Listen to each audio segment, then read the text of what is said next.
میرے رسول پاک علیہ السلام نے فرمایا روزہ دار کو دو خوشیاں ملیں گی. ایک خوشی اس وقت ملتی ہے جب وہ افطار کرتا ہے، اور فرمایا ایک خوشی اس وقت ملے گی جب وہ اپنے رب سے ملاقات کرے گا. جب وہ اس سے ملے گا تو اس وقت روزہ دار کو خوشی ہوگی. میرے دوستو، خوشی تو جو ہوگی سو ہوگی، لیکن یہ لفظ بڑے حسین نہیں کہ روزہ دار کی رب سے ملاقات ہوگی. یہی لفظ بڑے باکمال نہیں.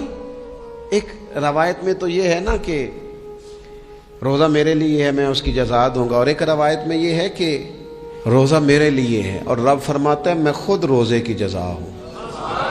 یعنی باقی نیکیوں پر ثواب ملے گا، روزہ رکھنے والے کو رب رحمان ملے گا. نبی اکرم صلی اللہ تعالی علیہ وسلم کے امت کے صوفیاء نے نا کچھ چیزوں کو بڑا کھولا ہے. عارف رومی کہتے ہیں کہ ایک دن نا محمود غزنوی نے خزانوں کے دروازے کھول دیے اور فرمایا بھئی میں نے آج ہر چیز کھول دی ہے، جو جس چیز پہ ہاتھ رکھے گا وہ اسی کی ہو جائے گی. لوگ دوڑے، کوئی سونے کی طرف، کوئی چاندی کی طرف، کوئی جائیدادوں کی طرف، کوئی خزانے کی کنجیوں کی طرف، کوئی بڑے بہترین گھوڑے اور اونٹوں کی طرف. لوگ دوڑ گئے، جو جس پہ ہاتھ رکھے گا اسی کا. سب بھاگ گئے. ایاز بیٹھا ہے، نہ وہ حسن میں رہی شوخیاں، نہ وہ عشق میں رہی گرمیاں، نہ وہ غزنوی میں تڑپ رہی، نہ وہ خم ہے زلف ایاز میں، وہ لذتیں کہاں. ایاز چپ کر کے بیٹھا ہے. پھر محمود نے ایاز کی طرف مخاطب کر کے کہا ایاز اٹھنا نہیں، آج لوٹ سیل لگ گئی ہے، جو جس چیز پہ ہاتھ رکھے گا اسی کی. ایاز کہنے لگا بات پکی ہے نا. تو محمود خوش تھے، موڈ بڑا اچھا تھا، کہا بالکل پکی ہے. تو ایاز کہنے لگے چلو ٹھیک ہے. ایاز اٹھے، پیچھے سے جا کے نا تو محمود کے کندھے پہ ہاتھ رکھ دیا. محمود کے کندھے پہ ہاتھ رکھا. محمود کہنے لگے یہ کیا بات کا، آپ سے میں نے پوچھا تھا بات پکی ہے، جو جس پہ ہاتھ رکھے گا اسی کا نا. تو تھوڑی دیر پہلے مسکراتے چہروں میں آنسو آ گئے. ایاز بھی روئے تو محمود بھی روئے. کہا بادشاہ پکا رہنا، وہ جن کو خزانے چاہیے تھے وہ دوڑ گئے، مجھے تو چاہیے. لنگ کئی مہینے تے برس گئے تے تیری دید نو دیدے ترس گئے، تیری تو ملے گا. تو پھر کہا محمود نے، اس نے کہا میں وعدہ کر چکا تھا، بس ٹھیک ہے، باقیوں کے خزانے اور میں تیرا طے ہو گئی. فرمایا باقی نیکیوں پر ثواب ملے گا، اور روزہ رکھنے والے کو رب رحمان ملے گا، اللہ کا قرب ملے گا. دیکھو نا، وہ خاص انسان کو کیفیت حاصل ہوتی ہے روزے میں، رب کے ہونے کا یقین. وہ جو صوفیاء کہتے ہیں نا مراقبہ کرو، وہ نصیب ہوتا ہے. یعنی کسی کو کیا پتا ہے اس کا روزہ ہے کہ نہیں، اکیلا ہے نا گھر میں، فریزر بھرا ہوا ہے، نہیں نہ کھاتا. کیوں؟ اسے پتا ہے میرا رب میرے ساتھ ہے، میرا رب مجھے دیکھ رہا ہے. بس یہ تصور توحید پکا ہو جاتا ہے رمضان. تو پھر اللہ تبارک و تعالیٰ کی بھی خاص رحمت اور کوئی خاص ہی اعزاز. حضور فرماتے ہیں جنت کے کئی دروازے ہیں، ایک باب الریان ہے، اس سے صرف روزہ دار گزریں گے. آواز ہوگا روزے والے آ جاؤ، وہ آ جائیں گے. فرمایا اس خاص دروازے سے گزرو. جب گزر جائیں گے تو فرمایا بند کر دو بھائی، اور کوئی نہیں گزرے گا یہاں سے. دروازہ ہی مخصوص ہے، ان کا اعزاز ہی ذرا زیادہ ہے. تو میرے عزیز، رمضان شریف کے اندر وہ منصب کا بس خیال رکھیں کہ میں روزہ دار ہوں، اس احتیاط کے ساتھ. اور دوسری جو رمضان کی چند عبادات ہیں نا، سب سے پہلی تو میں عرض کروں گا تراویح کے حوالے سے. یہ بات یاد رکھ لیں کہ نبی پاک علیہ الصلوۃ والسلام نے فرمایا جس نے ایمان اور احتساب کی نیت کے ساتھ رمضان میں قیام کیا، اللہ اس کے پچھلے سارے گناہوں کو معاف فرما دے گا.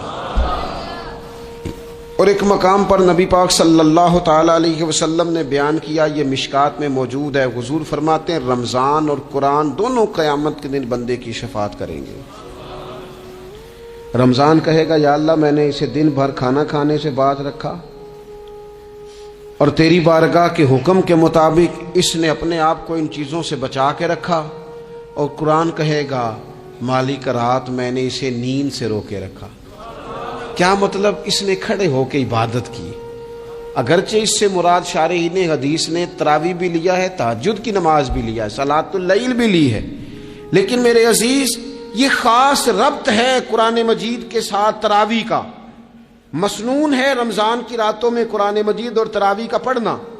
اگر تھوڑی سی نا طبیعت میں صرف تبدیلی پیدا کی جائے، میں نے دیکھا ہے کہ جو لوگ کہتے ہیں نا میرا وقت بڑا قیمتی ہے، بڑی ساری جگہوں پہ آپ کو بیٹھنا پڑتا ہے، بیٹھیں آپ 2 گھنٹے بیٹھیں، 3 گھنٹے بیٹھیں. میں نے دیکھا ہے لوگ جاتے ہیں کسی دفتر میں تو رات کو ہی چلے جاتے ہیں، اس علاقے میں کھڑے ہیں، پاسپورٹ کے دفتر کھڑے ہیں، شناختی کارڈ کے دفتر کھڑے ہیں، امیگریشن کی لائنوں میں کھڑے ہیں. کچھ ذہن تو بنائیں کہ میں نے رات کھڑے رہنا ہے اور اپنے رب کی عبادت کرنی ہے. تراویح کو ذرا ذوق سے آپ اگر تھوڑا ارادہ کر لیں گے نا، یعنی کوئی ایسا مشکل کام نہیں. میری تو رائے یہ ہے کہ پہلے 3-4 دن ذرا جم کے ذہن بنائیں اور تھوڑا سا نا روٹین کو بدلنے کی کوشش نہ کریں. جس امام صاحب کے پیچھے تراویح شروع کریں، کوشش کریں ساری وہیں پڑھیں. روٹین بدلنے سے بھی سستی آتی ہے. ایک دن یہاں گئے، 2 دن وہاں گئے، تو یہ روٹین بدلنے سے بھی بعض اوقات سستی آتی ہے. کوشش کریں ایک جگہ پہ قرآن شریف سننا شروع کریں اور پھر پورا قرآن مجید وہیں پہ سنیں اور تھوڑا ذہن بنائیں. میں نے دیکھا ہے ہمارے استاد صاحب اس طرح کیا کرتے تھے کہ بہت تھوڑا کھانا افطاری کے وقت، تھوڑا، اور ان سے کہا جاتا آپ بزرگ آدمی ہیں، اتنا کم کھانا کیسے نظام چلے گا؟ تو فرماتے تھے میں 1 چپاتی اور آدھی چپاتی کھا لوں گا لیکن تراویح کے بعد. اب اگر زیادہ کھانا کھاؤں گا تو طبیعت میں سستی آئے گی، میرے لیے کھڑا ہونا مشکل ہو جائے. سادہ سا کھانے کے ساتھ افطاری کی جائے گی. اور تراویح کے لیے اپنے آپ کو ذہنی کہاں ٹائم ملتا ہے سارا سال قرآن پڑھنے سننے کا؟ یہ تو اللہ نے موقع عطا فرمایا ہے. تو تھوڑا سا اگر دلچسپی پیدا کی جائے، بڑا سونا قرآن مجید پڑھا جاتا ہے مساجد میں، بچے بڑی خوبصورتی سے، تو اللہ کا شکر ہے جگہ جگہ پہ. اور مساجد کے علاوہ بھی میں نے دیکھا ہے ہم سے لوگ مطالبہ کرتے ہیں کہ ہماری فیکٹری میں رات کو بھی کام ہوتا ہے، اتنے سارے ورکر ہیں تو بچہ کوئی مل جائے قرآن شریف سنائے، فلانی جگہ بھی اتنے لوگ ہیں تو اگر موقع مل جائے تو اگر تھوڑا ذہن بنایا جائے، شوق پیدا کیا جائے تو اللہ تعالیٰ فضل فرماتا ہے، انسان کو طاقت ملتی ہے کھڑے رہنے کی. ایک تو تراویح، روزہ، تراویح، اور تیسری بات ہے سحر اور افطار. یہ جو سحری اور افطار، یہودی جو تھے نا وہ سحری نہیں کرتے تھے، سحری کا نام و نشان نہیں تھا، روزہ رکھتے سحری نہیں کرتے. تو نبی پاک صلی اللہ تعالی علیہ وسلم نے فرمایا ہمارے اور یہودیوں کے درمیان فرق ہی سحری کا ہے. اور نبی پاک صلی اللہ تعالی علیہ وآلہ وسلم نے فرمایا سحری کھایا کرو، سحری کھانے میں برکت ہے. اور اگلی بات سننی ہے آپ نے تو خوش ہو جانا ہے، سحری کو معمولی نہ سمجھے، سحری کرنا عبادت ہے. ہاں آپ مت سمجھیں کہ میں روٹی کھا رہا ہوں، یہ تو میرے سامنے دہی رکھا ہوا ہے، یہ تو سالن رکھا ہوا ہے، یہ تو اچار رکھا ہے، تو چپاتیاں رکھی ہیں. سحری کھانا عبادت ہے. آپ صبح اٹھے، آپ کی تو روٹین ہی اور تھی، تو 7 بجے کھاتے تھے، 9 بجے کھاتے تھے. یہ جو آپ صبح کھا رہے ہیں اٹھ کے سحری میں، اپنی مرضی سے تھوڑی کھا رہے ہیں، یہ تو کسی کے کہنے سے کھا رہے ہیں، یہ تو کسی کے بٹھائے بیٹھے ہیں. یہ جو سحری کا لنگر ہے یہ رب رسول کی رحمت کے ساتھ عطا ہوتا ہے، یہ کرم ہے، یہ اللہ رسول کے بٹھائے بیٹھے. کیا میرے رسول پاک صلی اللہ تعالی علیہ وآلہ وسلم نے بات کھولی ہے، ترغیب و ترہیب میں حدیث ہے، اللہ کرے یہ کبھی چسکا لگ جائے، یہ والا مزہ آ جائے تو پھر تو گھر میں دسترخوان نہیں بچھا ہوا ہوگا، پھر تو رنگ ہی کوئی اور ہوگا. حضور فرماتے اللہ تعالی اور اس کے فرشتے سحری کھانے والوں پر رحمتوں کا نزول فرماتے ہیں. کھائی روٹی جا رہی ہے، پکا ہوا کھانا ہے، لیکن حضور فرماتے ہیں رب بھی رحمتیں فرما رہا ہے اور اللہ کے حکم سے فرشتے بھی رحمتوں کا نزول کر رہے ہیں سحری کھانے والوں پر. تو خوب توجہ سے، ذوق سے، شوق سے. اور پھر جو افطار کا معاملہ ہے، حضور فرماتے ہیں جب روزہ کھولنے والا روزہ کھولتا ہے تو جو دعا مانگتا ہے رب قبول فرما لیتا ہے. یعنی افطار کا وقت ایسا ٹائم ہے جو دعاؤں کی قبولیت کا وقت ہے. افطار کرنا بھی ہے، کرانا بھی ہے. مہنگائی ذرا عروج پہ چلی گئی ہے. میں بار بار کہتا ہوں، مجھ سے نا لوگ دعا کے لیے مجھے کہتے کہتے اپنے کئی دکھ بتا دیتے ہیں.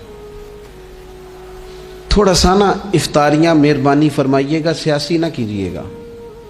وہ جن سے مال لیتے ہیں، وہ جن کو مال دیتے ہیں، وہ جن سے ووٹ لینے ہیں، وہ جنہوں نے ووٹ لینے ہیں، اس بنیاد پر سحر افطار کے بندوبست نہ کریں رضا الہی کے لیے.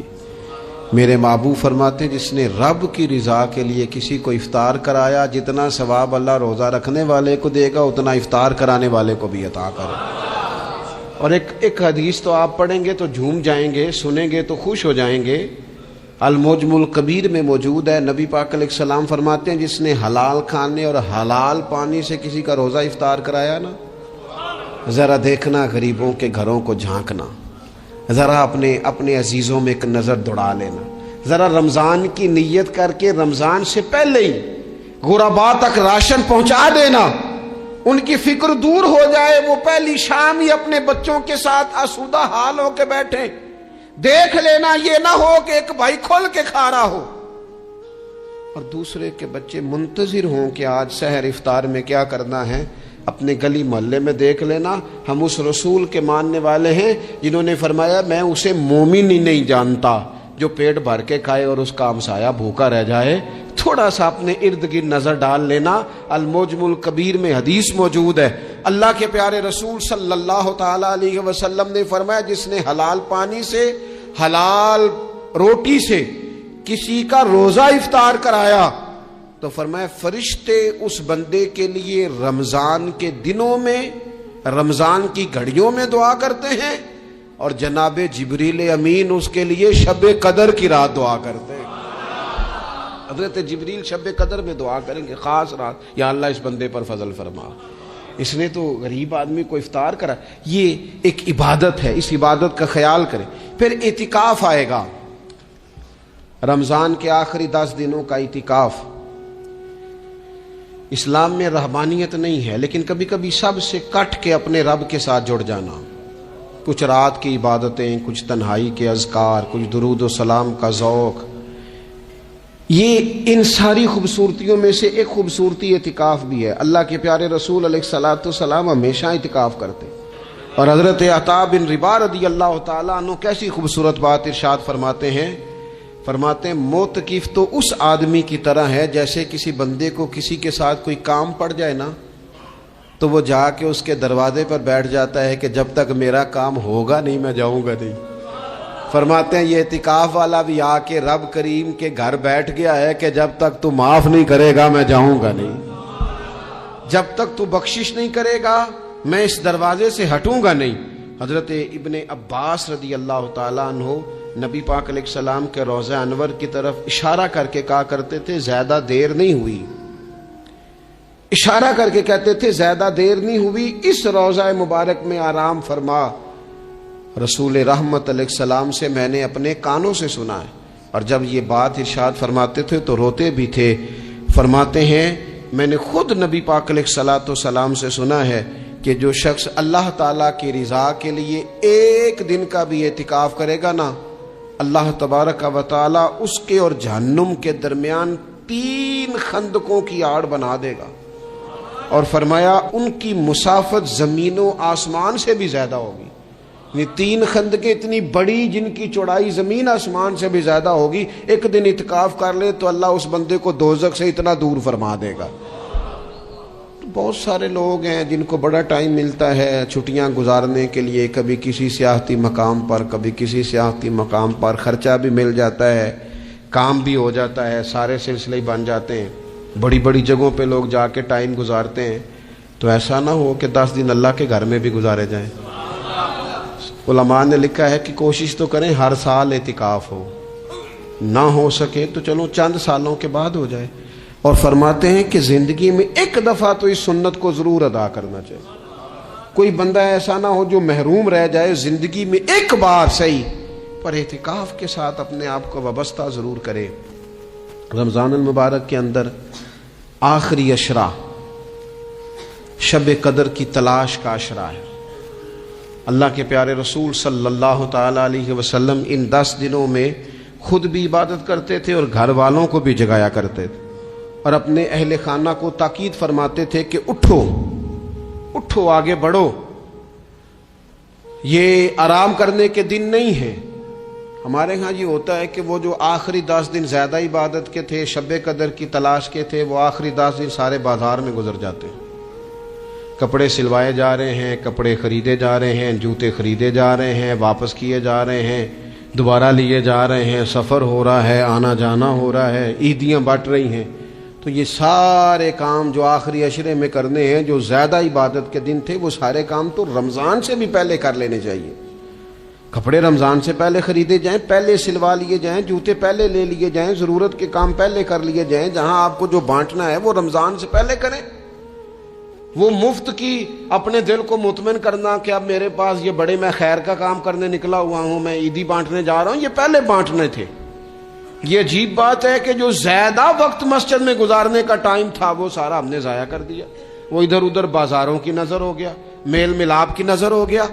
تو اگر چیزوں کو مرتب کیا جائے, میں تو دوستوں سے کہا کرتا ہوں, زکوٰۃ کا حساب, صدقات کا حساب, صدقات فطر کا حساب, جتنے بھی روٹین کے کام ہیں اس کو کوشش کریں رمضان شریف سے پہلے آپ ترتیب دیں.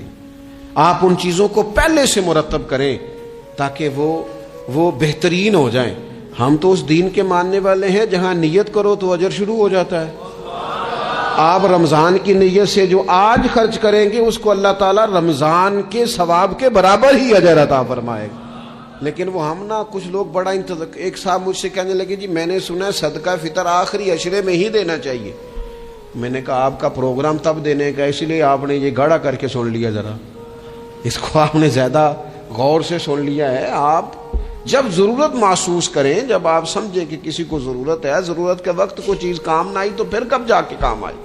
تو میری آپ سے یہ اپیل رہے گی کہ پہلے سے چیزوں کو مرتب کریں, معاملات کو پہلے سے طے کریں. وہ لوگ بڑے اچھے ہوتے ہیں جو وقت پر منصوبہ بندی کرتے ہیں, جو چیزوں کو ٹائم پہ مرتب کرتے ہیں.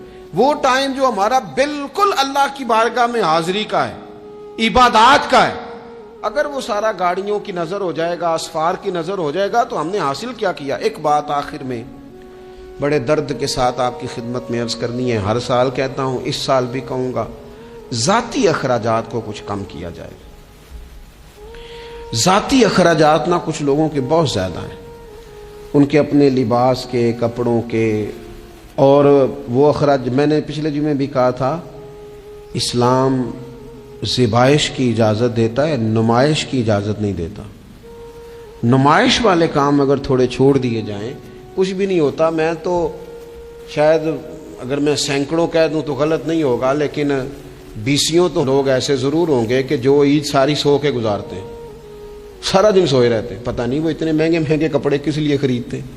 عید کی نماز پڑھی, سو گئے, اور بھئی آپ کا فون بند تھا, جی میں سو رہا تھا جی. تو بھئی وہ جو آپ نے 1.5 مہینہ درزی کے پاس آنا جانا لگایا, وہ کس مقصد کا؟ رات کوئی پہننا تو کوئی پرانا جوڑا پہن لیتے. ایسی مصیبت کیا بنی ہوئی تھی؟ اتنے مہنگے کپڑے خریدے, اتنا مہنگا جوتا لیا, اور دن سارا سو کے گزار دیا. ذاتی اخراجات کم کریں. پتہ کیا ہے, فرق بہت بڑھتا جا رہا ہے, بہت بڑھتا جا رہا ہے. یعنی ایک جگہ پہ چیزیں پڑی ہیں, خراب ہو گئی ہیں, کھانے کا ٹائم نہیں, پہننے کا ٹائم نہیں, اور ایک جگہ وہ ہے کہ جہاں لوگ دوائی کو ترس رہے ہیں. گندم امیر شہر کی ہوتی رہی خراب, اور بچی کسی غریب کی فاقوں سے مر گئی. اور کسی نے کہا تھا کہ غریب شہر تو فاقوں سے مر گیا, لیکن امیر شہر نے ہیرے سے خودکشی کر لی. اللہ معاف فرمائے.